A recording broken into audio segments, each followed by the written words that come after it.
Bonjour, c'est Alexandre de la ferme Découverte Mélisphère. Donc aujourd'hui nous allons découvrir la ronce.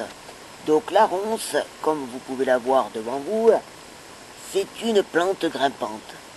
Alors elle possède des épines pour deux choses. La nature est bien faite. Déjà elle possède des épines pour s'agripper soit aux arbres ou soit aux clôtures, etc.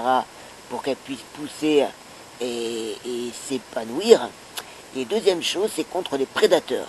Par exemple, si le chevreuil s'approche de cette plante pour essayer de la grignoter, eh bien, il ne pourra pas ou très peu grâce à ses épines.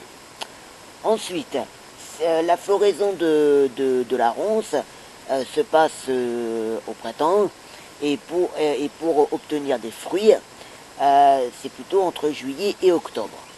Alors cette plante est très bénéfique pour la biodiversité car elle attire énormément au moment de la floraison beaucoup d'insectes. Bon, ça peut être papillons, ça peut être les abeilles, etc. Donc ça joue un rôle aussi sur la pollinisation. Et aussi au moment des fruits, déjà c'est très bon aussi pour l'humain, mais aussi ça attire beaucoup d'oiseaux. C'est une plante très importante pour la nature. Alors c'est une plante, c'est vrai, elle peut être envahissante, donc au lieu de la couper à ras, on peut faire une petite taille de temps en temps et essayer de la conserver pour observer et préserver la biodiversité au sein de son jardin. Ensuite, petite chose que je voulais vous dire, on peut aussi se tromper entre le fruit de la mûre de la ronce et la mûre du mûrier. Alors, le fruit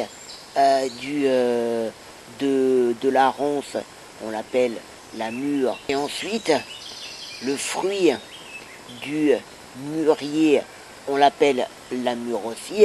Mais en fait compte, c'est un arbuste qui va ensuite former un tronc et qui va devenir un arbre. Voilà la grande différence.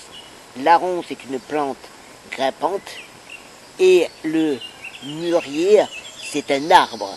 J'espère que cette petite vidéo vous a plu.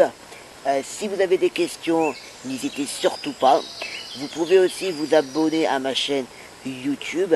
Et moi, je vous dis à très bientôt pour de nouvelles vidéos.